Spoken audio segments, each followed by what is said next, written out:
video on using up this clotted cream. Not clotted cream, mascarpone that I made. Although it's not that dissimilar to clotted cream. So I was kind of thinking, what on earth am I going to do with this mascarpone that I made? And I kind of thought, well, I'll have to do something with it, but it's nice and thick. But I was kind of thinking, we got the idea from making a lemon posset to making this mascarpone. So I kind of thought, well, and then we made a lemon tart using reduced cream and then lemons and sugar added to it, so it made a delicious lemon tart. It's a video that I've done. It's up already.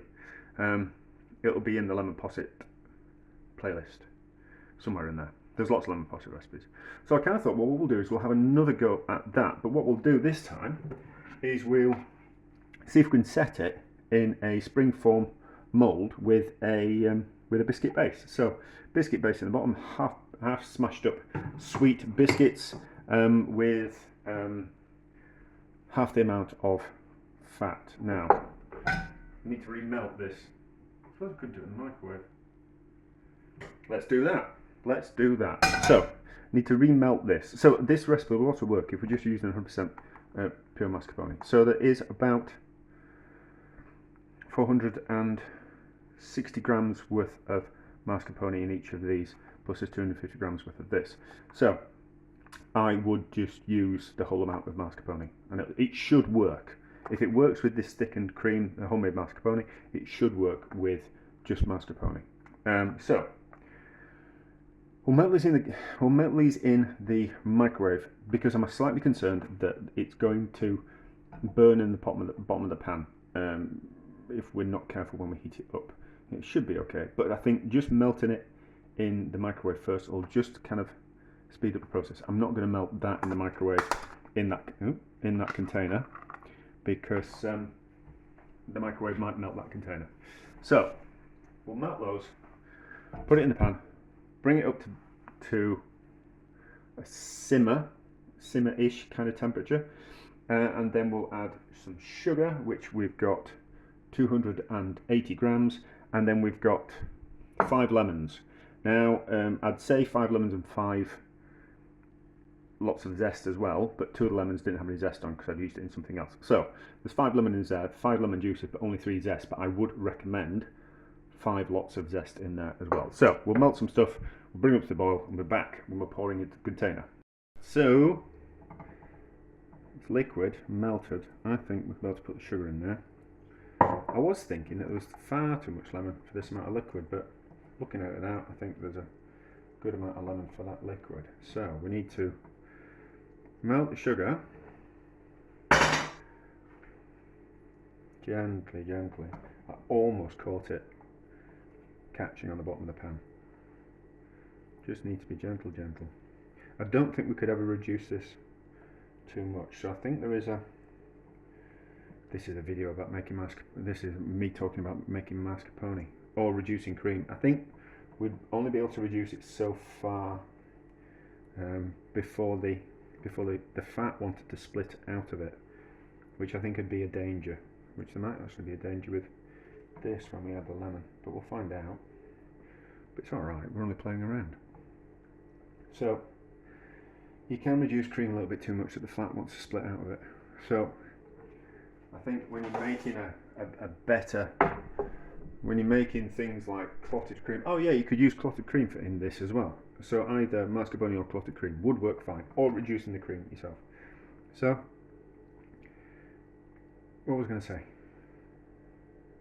Yeah, so just because we reduced the cream down from 600 millilitres down to about 450 millilitres, and it became a very luxurious lemon posset, reducing it down to 400 grams or 400 millilitres worth of volume from 600 millilitres wouldn't necessarily make it more creamy. It might do, probably would, but there'll be a risk that the fat would want to split out of that temperature. We can just touch on the side of the pan. We don't have to stick our finger in, even though I want to taste it. Let's get a spoon in. Curious about what it tastes like. No lemon in it yet.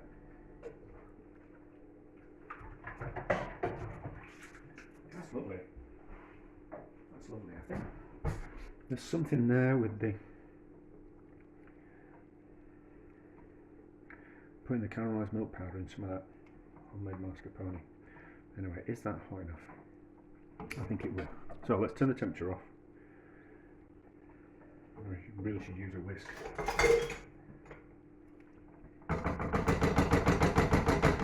Get that out of the way somewhere safe.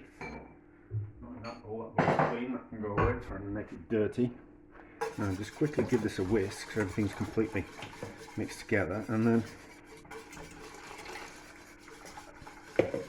lemon in, see what happens. Oh, it's thickened. It's certainly thickened. Right, now, can I, let's not make a mess of the cooker. Let's do that instead. Let's get that out of the way. Pour this into the jug.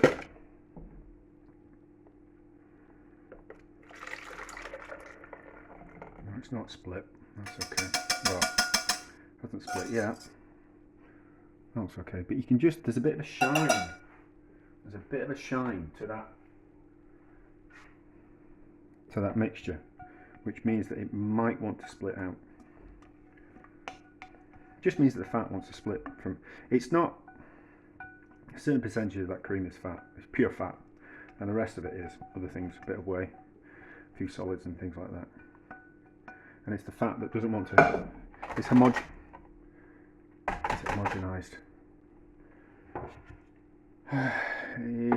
Emulsified. Emulsified is the word I'm looking for. So it's all emulsified in together at the moment. So when the fat splits out, it's no longer emulsified. Think of emulsification when you make mayonnaise, where you take egg, a little bit of vinegar or lemon juice, and then you whisk an oil into it.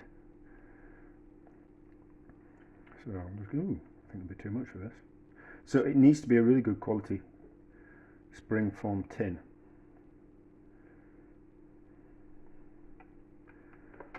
No, far too much for that.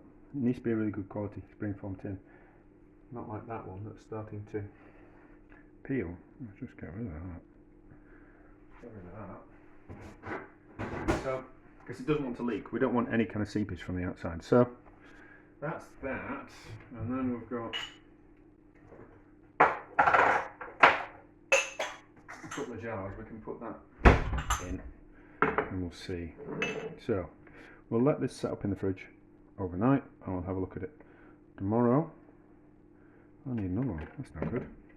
I'll have to pop round and see friends and give these away, which I'm sure they'll be very happy to see me if I'm taking them gifts. Although they're happy to see me when I'm not taking gifts, because that's a sign of a good friend. They're happy to see you when you've got gifts and when you haven't. They're just interested in your company and hearing about your good days and bad. And hopefully you can laugh about your bad days, turn them into something funny. Anyway, so, ooh, look at that bit of taste. How does that taste?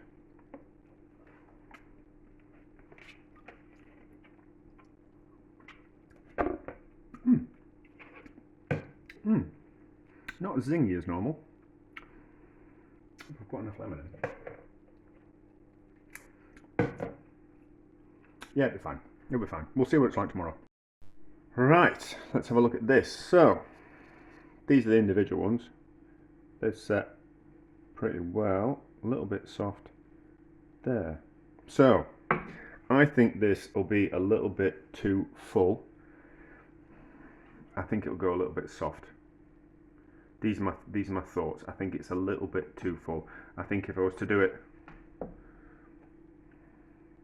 2/3 the way up, I think it would be better. I think it's just going to be too tall. Now I have noticed that we've got a little bit of, I don't know if you can see, we've got a little bit of seepage. So a little bit of, oh, that's what we call it. That's from the biscuit base, is that? That's from the biscuit base. So obviously the hot mixture on top of the biscuit base has melted it. So, blow torch. If you're going to get one of these, get a proper one for doing the plumbers use. They're much better. You spend more money, probably a lot more than I paid for it. I've had it about 15 years. I probably paid 50 quid for it in the gas 15 years ago. But absolutely brilliant.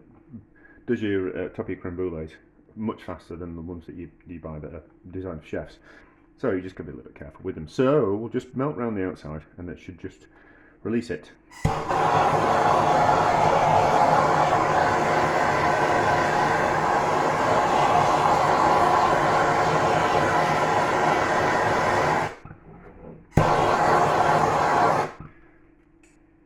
It just needs to melt the outside and so it'll release it, and then let's just see what happens.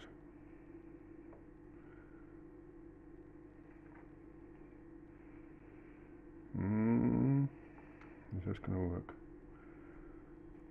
I don't think I'll be able to get it back on.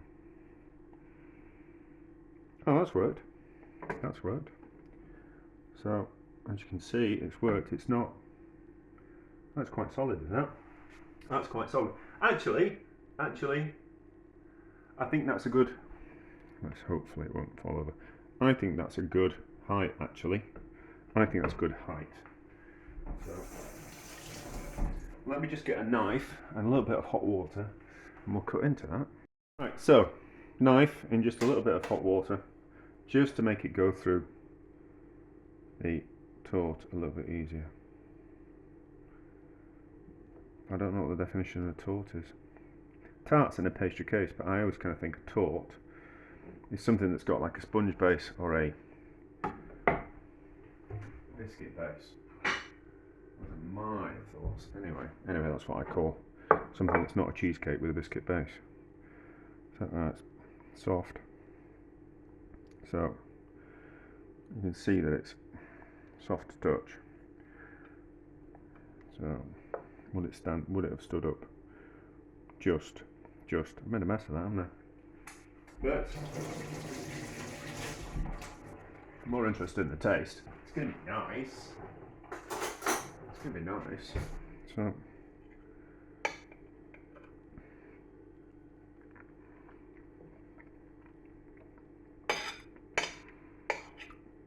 it's really good.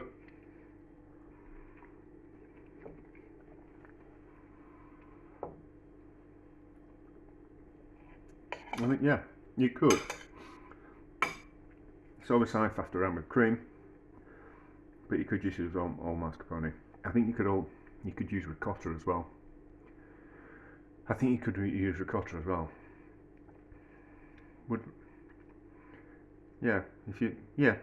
Because you can make a ricotta cheesecake and you melt the ricotta, don't you? So I think you could do it with ricotta as well. And then I was kind of thinking that maybe, like today, I've been out for a walk, so I was kind of thinking about things. And I was thinking maybe you could actually do it. I was thinking about yogurt this morning. Could we do something with yogurt? What happens with yogurt when we heat yogurt and then cool it back down? Does it go back to solid, or is it the bacteria in the yogurt that give it the structure? And if we destroy those bacteria through heat, does it go back to a liquid? That was my kind of thought. But that's delicious. I think it'd be really nice with chocolate biscuits. So biscuits that have got chocolate on them, so like a chocolate digestive. So it's not all chocolate; it's just got some chocolate on it. I think that'd be nice. It'd be nice with ginger biscuits. Like ginger nuts or ginger snaps, that would be nice. Or even like a lemon posset with crunch on the top of it. So like powdered, like smashed up biscuits with some cocoa powder in, sprinkled on the top of lemon posset. I think it'd be kind of quite nice. But even that on top of this tort. But let's cut another piece because I made a mess of the first one. So delicious, and you wouldn't want a lot of it. But it certainly works. It's certainly an option if I want to do something a little bit different. So that's about a decent portion. No, it's not actually, but I don't think you'd want much more than that. Will it hold up? Yeah, it'll stand up straight. That'll stand up straight. That's not going to fall over. You've just, the biscuit base isn't, because we poured a hot liquid onto it, it's the base isn't as crisp as it would be with a cold cheesecake type of thing. But it works. It works. Do I have some more thoughts? I think I've got some more thoughts. Hang on. Right, so thoughts without waffling. You certainly need to reduce the cream. So you need to take it down from 600 milliliters down to about 450, 430, something like that. Otherwise, it wouldn't set enough. You can make it with mascarpone. You can make it with. You should be able to make it with ricotta. Not sure about yogurt, but we'll have a go at that at some point. Right amount of lemons, right amount of sugar. Needs to be in a spring form tin. Getting that out of anything else would be extremely difficult, so it needs to be in a spring form tin. I think this is just me rounding up. I think the base would work in different forms of biscuits, but I think it needs the base. I don't think you could do it just pour it into a mould. Don't think you could do that. I think it needs a base at the bottom to keep it, to give it a bit of rigidity. I think it's a bit, yeah, it's probably a little bit too soft. You could probably get away with it actually. With a really good springform tin, you could probably just pour it into the springform tin and then cut it into slices like that, which would be nice. Yeah, well, there we go. So it's a success. I don't know what I'm going to do with it. I'm going to give it to. I'm taking it to work tomorrow for the volunteers, and they can have a treat on a Wednesday morning. Yeah, certainly works. Certainly a success. Yeah, you can't tell that there's the caramelized milk powder in it. You can't taste that. But I wonder if we could do with something like that in the future. If we could get like a caramelized milk kind of flavour into something. I don't know what we'd set it with, because the citrus kind of wants to take over. I don't think we'll be able to reduce the cream down enough to get it thick enough. Don't really kind of. Well, you could do it like panna cotta and set it with gelatin, but I don't really like things that are set with gelatin. You've got to use just the right amount, otherwise it's a bit rubbery. But anyway, so that's delicious. That's a success.